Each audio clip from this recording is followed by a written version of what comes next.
My name's Thomas Brooks. I'm 36.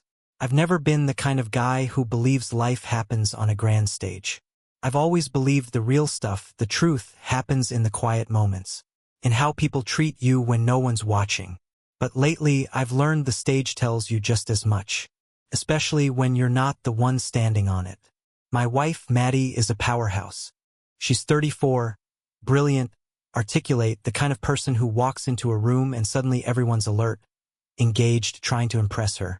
She's a senior VP at a rapidly growing tech company in downtown Los Angeles, a place that prides itself on being the future of enterprise automation. I never really understood what they did, but I was proud of her. Always had been. I used to brag about her to friends.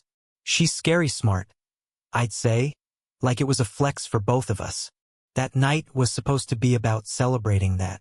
Maddie had invited me to her company's annual awards gala, held at this upscale convention space near the L.A. Live Complex.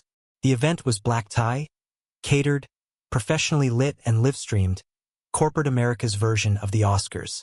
Champagne was being poured like water. Everyone smelled like expensive cologne and confidence. And me?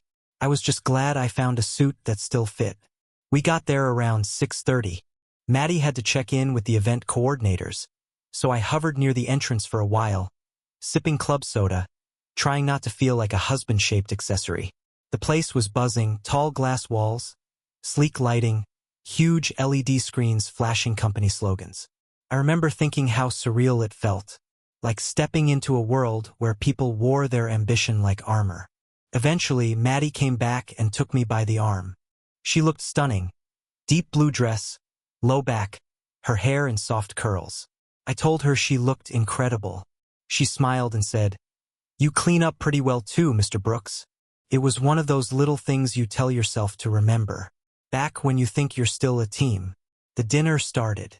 Speeches, laughter, clinking silverware, a carefully curated playlist humming beneath the conversations. The host, a polished guy with the energy of a game show host, took the stage and introduced the awards segment. Each award was announced with flair: Innovator of the Year, Sales Champion, Rising Star. Then he said, "And now one of our most prestigious honors. This year's Partner of the Year award recognizes a leader who exemplifies trust, collaboration, and strategic vision. Someone who has elevated not just our work, but our values. Please welcome Maddie Brooks." Applause. Some people even stood. I clapped too, genuinely. My chest swelled a little with pride. I knew she'd been working crazy hours, traveling, managing people across time zones. She deserved the recognition. Maddie stepped onto the stage, heels clicking softly, smile poised. She took the microphone, thanked the executive board, the team, the culture. And then she said it. "There's one person I want to thank above all. Someone who has stood by me these past few months, believed in me, challenged me, and inspired me. Austin, thank you. This award is yours as much as it is mine." I didn't process it right away. Not until I saw him. Austin, the CEO, rose from his seat near the front. Sharp suit, charismatic smile. He made his way up to the stage and hugged her. Not a quick, professional squeeze. A long, full-bodied, two-arm embrace. His hand rested just a little too long on her lower back. She didn't flinch. In fact, she leaned into it. The cameras flashed. People clapped. Someone whistled. And I just stood there. Not on the stage. Not in the spotlight. Not even mentioned. People started glancing at me. Quick, awkward looks. A woman in a green dress raised her eyebrows, then looked away. A guy near me muttered "Yikes" under his breath. Someone else whispered something I couldn't quite catch. I felt like the only person who didn't get the joke, except it wasn't funny. The rest of the ceremony blurred. I smiled when people looked. I nodded at a guy who said, "That was unexpected." I told myself maybe it was a joke. Maybe it meant nothing. Maybe I was overthinking it. But then, 5 minutes after she stepped off stage, my phone buzzed. A message from Carter, a startup founder I'd been consulting for. We'd been finalizing a deal where I'd be brought on to overhaul their IT infrastructure. A long-term contract. Good money. Carter was blunt and brilliant, but he liked me. Or at least he had. Hey man. Caught the stream. Is that real? Gonna need to hit pause on the contract for now. Not great optics, you know? Not great optics. I just stared at the screen, the room spinning quietly around me. I'd worked for months to land that deal. Not because I needed the money, we were doing okay, but because it made me feel like I mattered. Like I was building something too. I found Maddie near the bar later, surrounded by coworkers. She laughed when she saw me and slipped her arm through mine. Wasn't that insane? She said, grinning. I tried to keep my voice steady. Why'd you thank Austin like that? She blinked. What? On stage. You didn't mention your team. Or me. Oh my God, Thomas. It was just a shout out. Everyone knows we've been working closely together. You're not actually upset about that, are you? People are talking. I lost a client. Her smile dropped. Seriously? You're gonna make this about you? I was being honored. For once. And you can't even let me have that without turning it into a jealousy thing? I didn't answer. She pulled her hand away from mine. You looked pathetic, you know that? She said, lowering her voice. Standing there glaring. You made a scene without saying a word. The ride home was silent. She scrolled through her phone the entire way, replying to texts, chuckling once. I stared out the window, counting each red light like I was waiting for a reset that never came. That night in bed, I lay awake while she drifted off easily beside me. Face lit by her screen, her back turned toward me. Her last words before she fell asleep? Next time, don't overreact. It was a business thing. But it wasn't business. And I wasn't overreacting. I was waking up. Something had shifted. I just didn't know how far it would go. Not yet. After that night, I tried to tell myself it was nothing. People say denial is a defense mechanism, and I lived in it like a rented apartment. Barely furnished, uncomfortable, but familiar. For the next few days, I convinced myself I was just being sensitive, that Maddie didn't mean anything by that speech, that I was misreading everything. But then the little things started surfacing. Memories, patterns, inconsistencies that I had brushed aside before but now felt loud, glaring, impossible to ignore. It began with a sound. A chime. Her phone, late one night, when she was sitting on the couch with her laptop. We were supposed to be watching a movie, but she'd been half absorbed in emails, or at least, that's what she said. The sound came, a short, distinct tone, different from her usual notifications. She froze. Then, instead of opening it there in front of me, she quietly picked up the phone, walked out onto the balcony, and shut the sliding door behind her. That's when I started remembering other nights. Times she'd said she needed to step out for air, or finish a work call. The same hushed voice through glass. The same soft laugh she used to have only for me. Then there was the trip to San Diego. It was 2 months before the award night, for a strategy session, as she called it. She'd packed lightly, too lightly for a 2-day conference. When she came back, she didn't have her work binder, the one she always carried, the one covered in notes and color-coded tabs. But she had a new necklace. Silver, thin, minimalistic, something I'd never seen before. When I asked, she said she bought it at the hotel gift shop. The story didn't fit. I know Maddie. She doesn't buy herself souvenirs. She's too practical for that. That night, when she hugged me, her perfume smelled faintly different. There was something else mixed in, a musky scent, unfamiliar, masculine. I told myself it could have been from the hotel lobby, from shaking hands, from anywhere. But the thought lodged itself like a splinter. After that, the memories came faster. Her sudden bursts of laughter while staring at her phone. Then the way she'd tilt the screen away when I came near. The way she started washing her work clothes separately, though she'd never cared about that before. The day she created a private photo folder on our shared cloud drive. When I asked why, she said, "Oh, I'm just organizing things better." We'd always shared everything. Calendars, passwords, schedules. We were a team, or at least I thought we were. But over time, that team became 2 individuals walking parallel paths. Close enough to seem together, far enough to never touch. There were other moments too. Tiny ones that didn't register then but now formed a clear pattern. The second phone charger she started keeping in her car. For work. The lipstick she wore only on certain days. The shade she called meeting red. The sudden habit of taking afternoon walks during her breaks. Even when it rained. One evening, about a week after the awards, I noticed 2 tickets on the kitchen counter. They were for an art exhibit downtown, something abstract, minimalist, modern. Not my thing, but hers for sure. I picked them up. Both tickets were scanned. She had told me she went alone. When I asked casually about it later, she didn't blink.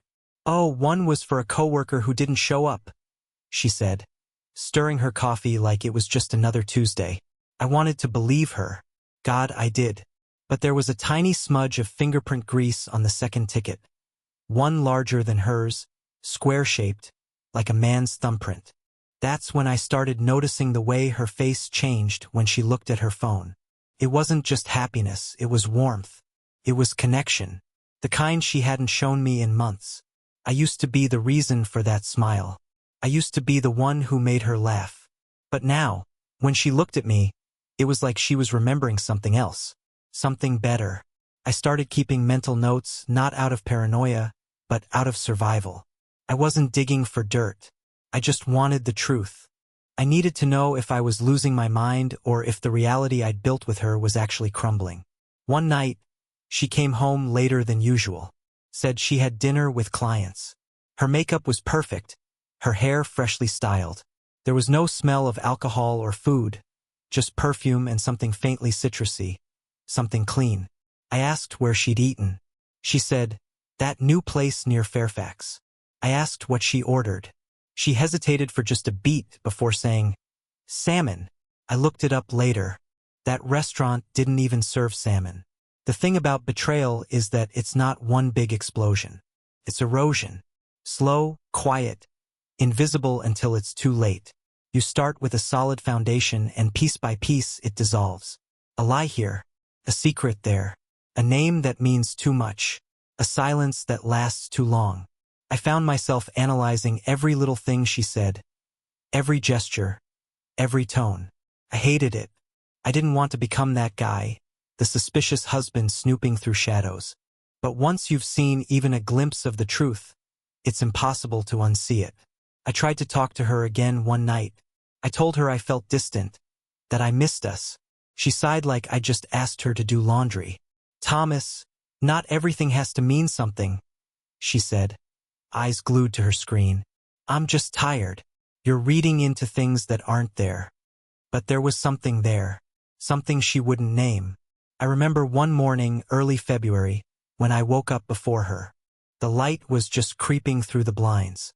Her phone buzzed on the nightstand. The screen lit up for half a second, just long enough for me to see the preview of a message. No name, just a single initial, eh. "Can't wait to see you later." I froze. She stirred, turned away from me, still half asleep. I put the phone back exactly where it was. My heart was pounding so hard I could hear it echo in my ears. Later that day, I tested her. I asked what her schedule looked like. She said she had meetings all afternoon and might get home late. I nodded, pretending to believe her, but inside, the puzzle pieces started locking together. The message, the necklace, the art tickets, the way she said Austin's name on stage like it was sacred. It all made sense now. It wasn't paranoia. It wasn't insecurity. It was clarity. And once you finally see the truth, you can't go back to pretending. Every laugh, every late meeting, every deflection, it was all part of the same pattern. I just hadn't connected the dots soon enough.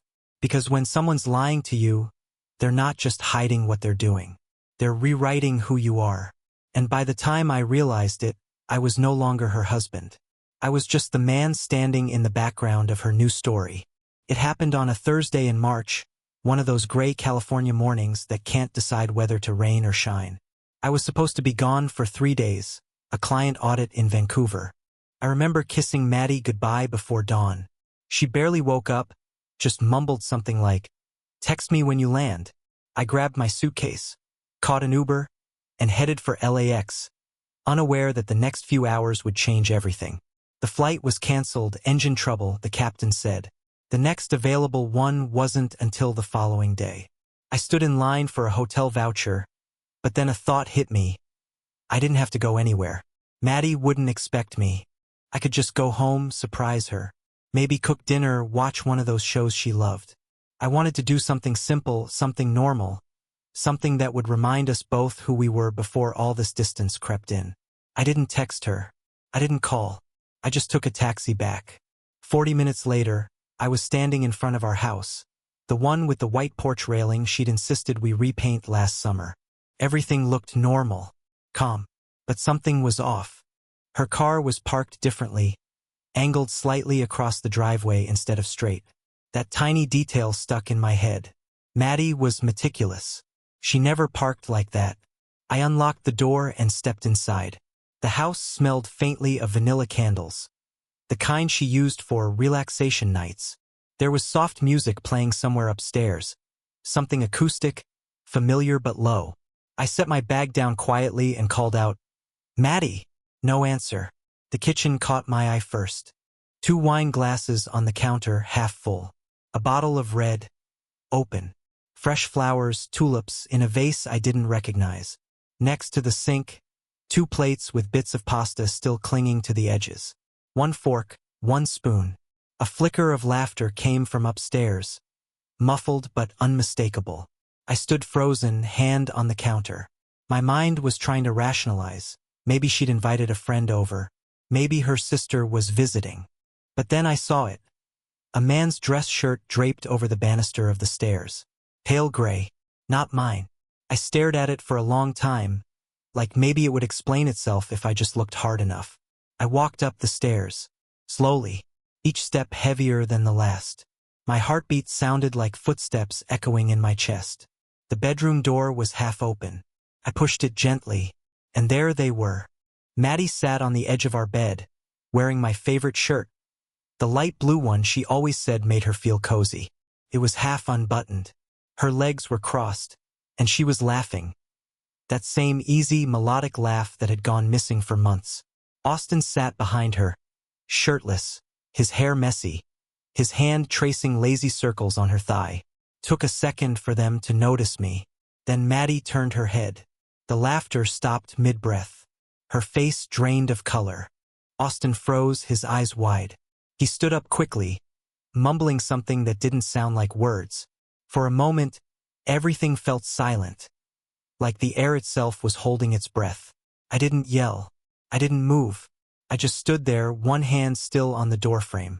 I looked at her, at the bed, at the mess of sheets, at the life I thought was ours, and realized it had already ended.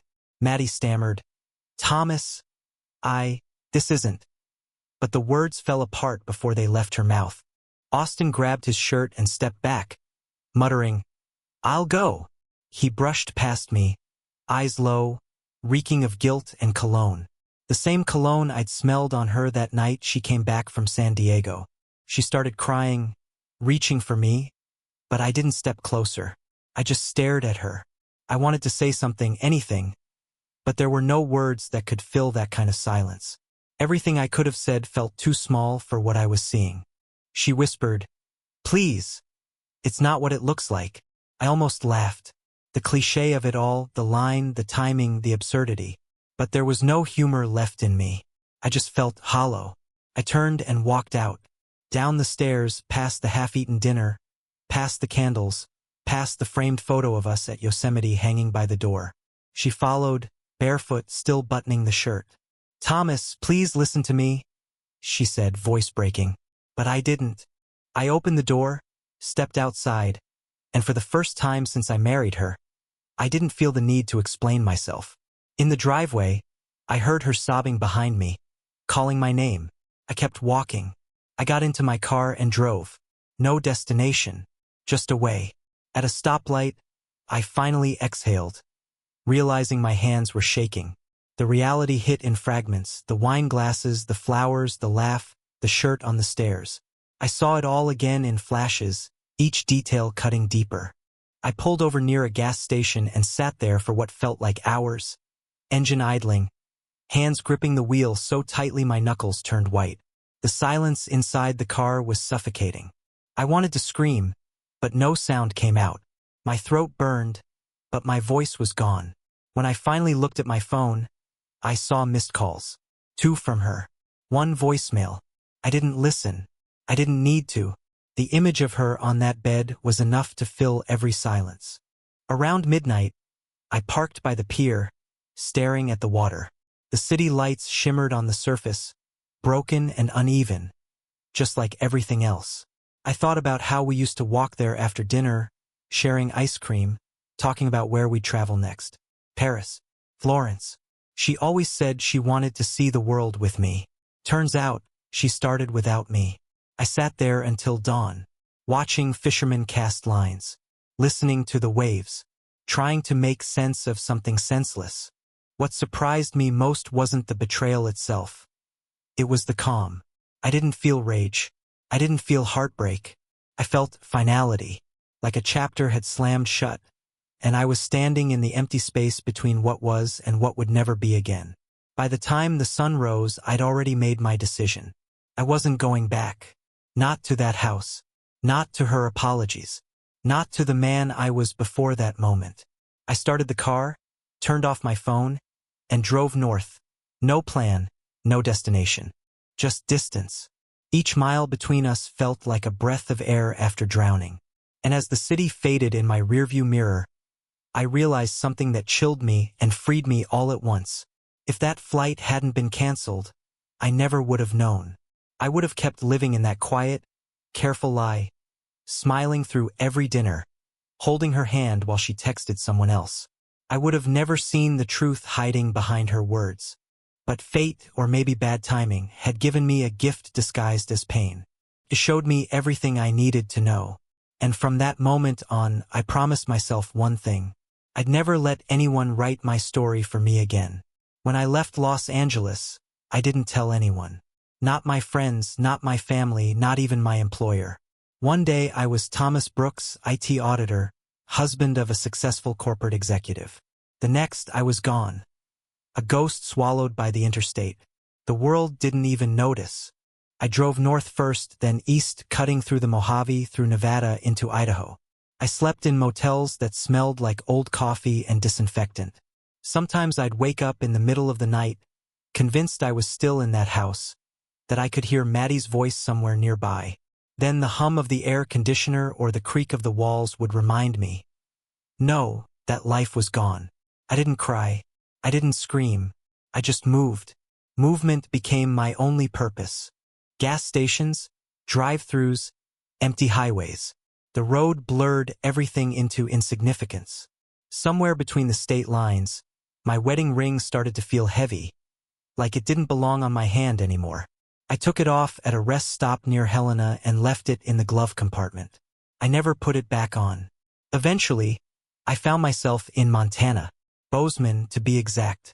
The air there was different, sharp, clean, like it hadn't been used up by anyone yet. The snow on the mountains looked untouched. I rented a small trailer just outside town, near a lake that didn't even have a name on Google Maps. The landlord didn't ask questions. I paid cash. I brought only what fit in my duffel. Laptop, external drive, a few changes of clothes. The rest, the house, the furniture, the photos, I left behind. I deleted social media, canceled my number, and made a new email under a name I barely recognized. I needed to vanish, to let the noise fade until I could hear myself think again. First, it was strange. The silence was almost hostile. I'd spent years surrounded by constant hum. Phones buzzing, emails pinging, Maddie talking on Bluetooth calls. Out here, the only sounds were wind, water, and the occasional hum of a passing truck. For days, I didn't speak to anyone. When I finally did, it was to a hardware store clerk who asked if I wanted help finding insulation tape. My voice cracked when I said, "No, thanks." It had been that long. I started picking up freelance IT jobs for local businesses. A repair shop needed a better firewall. A coffee roaster wanted to automate inventory. They paid in cash or check. It wasn't glamorous, but it was quiet work. The kind where you could lose yourself in code and forget the rest of the world existed. At night, I'd sit by the lake with a cup of black coffee, and watched the reflection of the stars ripple on the surface. It was so still that sometimes I could hear my heartbeat. For the first time in years, I didn't feel like I had to explain myself to anyone. But the silence wasn't always kind. It made space for thoughts I'd buried, memories I'd tried to outrun, the sound of her laugh, the way her hand used to rest on mine when we watched TV, the mornings when she'd hum softly while making coffee. I'd replay them all, then remember how she looked when I caught her, and the reel would stop. The silence would take over again. Some nights I'd dream about that moment. I'd walk into the house, see the glasses, the flowers, the shirt. But in the dream, Maddie would turn to me before I spoke. She'd say something different every time. Sometimes, "I'm sorry." Sometimes, "You were right." Sometimes, "I never meant to hurt you." I'd always wake up before I answered. I didn't know if I missed her, or if I missed who I was when I still believed in her. After a few weeks, I started building a routine. Mornings were for work. Afternoons, for hiking or driving aimlessly. I started jogging again, something I hadn't done since before the marriage. I'd run until my legs burned, until the cold air clawed at my lungs. It felt like punishment at first. Then, slowly, it started to feel like forgiveness. The locals didn't ask questions. They saw me as the quiet guy who kept to himself, always wearing the same worn jacket, always polite but distant. A few invited me to church, others to fish. I declined each time. I wasn't ready to belong anywhere. In that stillness, I started to write again. Nothing serious, just fragments, thoughts, little pieces of myself I didn't want to lose. I'd type into a blank document at night. Things like, "Grief isn't loud. It's the quiet after the storm when you realize the house you built doesn't exist anymore." Or, "Love doesn't die when someone betrays you. It just changes shape, becomes memory, then lesson, then silence." Every few days, I'd check the email I'd created just in case. There was never much. An occasional job inquiry. A few newsletters I forgot to unsubscribe from. Once, a message from an old coworker.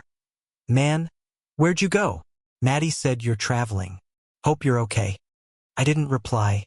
Sometimes I'd drive into town and sit in the diner on Main Street. It was the kind of place where everyone seemed to know everyone, where the waitress called you Han, even if she just met you. I'd sit by the window, sip coffee, and listen to people talk about ordinary things. New fences, football games, weather. It reminded me that the world was still turning, that pain wasn't permanent, just private. Months passed like that, quietly, steadily. Winter began to fade, and the lake thawed at the edges. I remember standing there one morning, watching the ice break apart, and realizing I hadn't thought about Maddie for a whole day. The world didn't end. The air didn't collapse. I just kept going. Sometimes, I wondered if she ever thought about me. If she ever felt even a fraction of the emptiness she'd left behind. Maybe she did. Maybe she didn't. It didn't matter anymore. Because out there, in the middle of nowhere, I finally understood something that had taken me 36 years to learn. Peace isn't found in answers. It's found in letting the questions go. I stopped needing closure. I stopped needing her to apologize, or explain, or regret. I stopped needing to be the victim. I was just a man sitting by a lake, breathing in the cold air, surrounded by silence that finally didn't hurt. Sometimes, I'd imagine running into her again. Somewhere far away, both of us older, changed, unrecognizable. I'd wonder what I'd say. "I forgive you," maybe, or just "hi." But most nights, when the stars came out and the wind rustled through the pine trees, I realized I didn't need to say anything at all. The silence said enough. And for the first time in years, I slept without dreaming. 1 week after I turned my phone back on, the messages started coming in. Fast and all at once. Dozens of them. I watched the screen light up like it was a slot machine hitting a bad jackpot.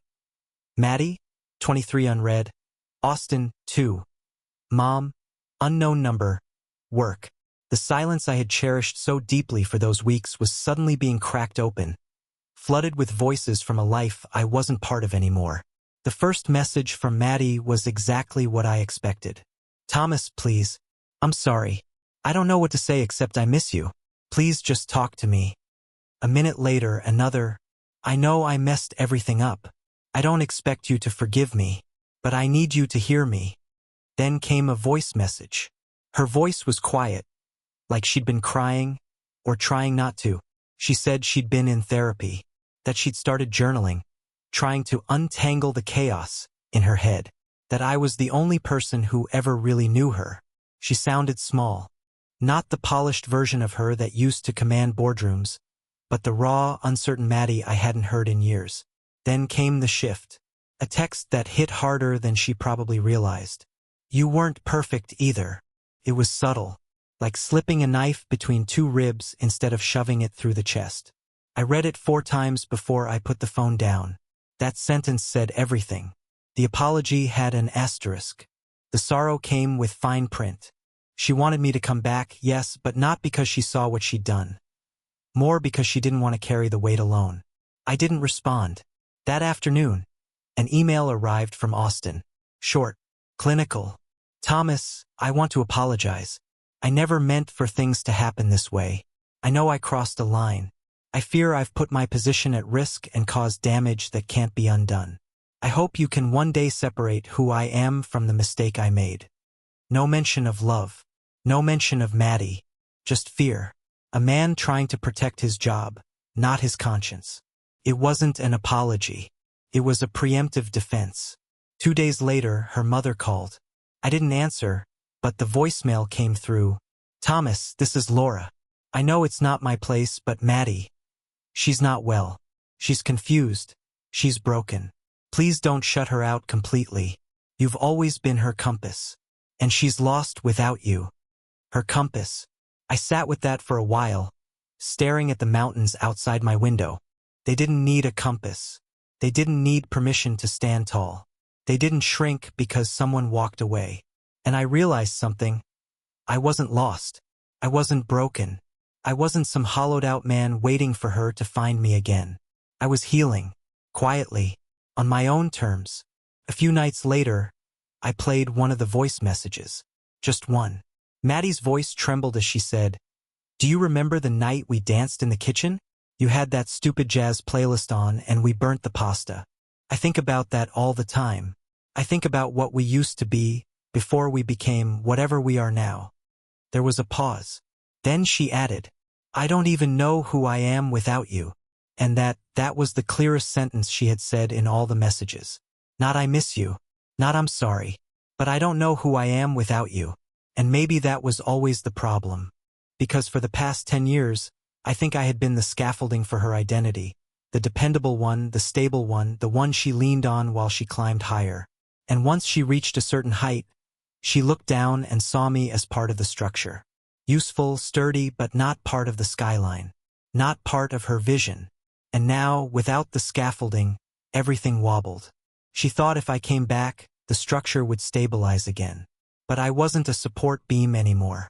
I was a man who had stepped out from underneath someone else's dream. That same week, she sent a letter. Handwritten. It arrived in a cream-colored envelope with no return address. Just my name, neatly printed in her handwriting. The same handwriting that used to label our spice jars and grocery lists. Inside were 5 pages of tangled emotion. She recounted the affair, if you can even call it that, saying it started with long talks, then business trips, then blurred boundaries. She said she didn't recognize herself, that she felt like she'd watched someone else hijack her body, that she hated herself every morning after he left, that she tried to stop it but didn't, that she didn't because she was so empty, and he made her feel full again. That line stuck in my throat. He made me feel full. I read it twice, 3 times, until I finally realized it wasn't about him. It was about the ache she didn't know how to fill, the one she thought marriage would heal, the one she carried long before I ever met her. She ended the letter with, If there's a way back, even just as friends, I'll take it. I'll wait. Just tell me what you need. But what I needed, what I finally understood, was distance. And not the kind you measure in miles, but the kind that lets you see the truth without it being clouded by nostalgia or guilt. The kind that makes space for breath. I didn't write back. One morning, I woke up to a missed video call. Then another. Then a third. She was persistent, like the sound of dripping water in a quiet room. Easy to ignore at first, then impossible not to hear. I finally turned off the ringer. I didn't block her. That felt childish. But I did stop checking. Because I realized every message, every call, every "I miss you" wasn't about rebuilding something. It was about recentering herself. Trying to wrap the narrative in closure she could live with.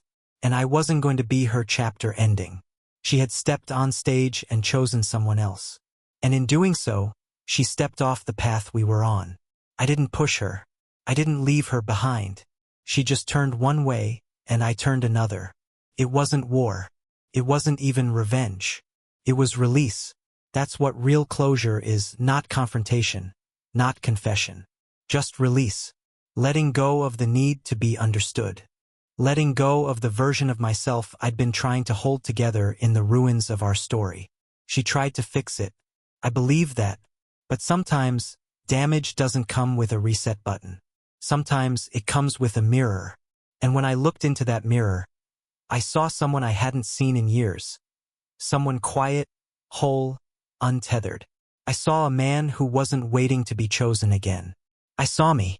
I returned to L.A. 2 months later to collect the last of my things.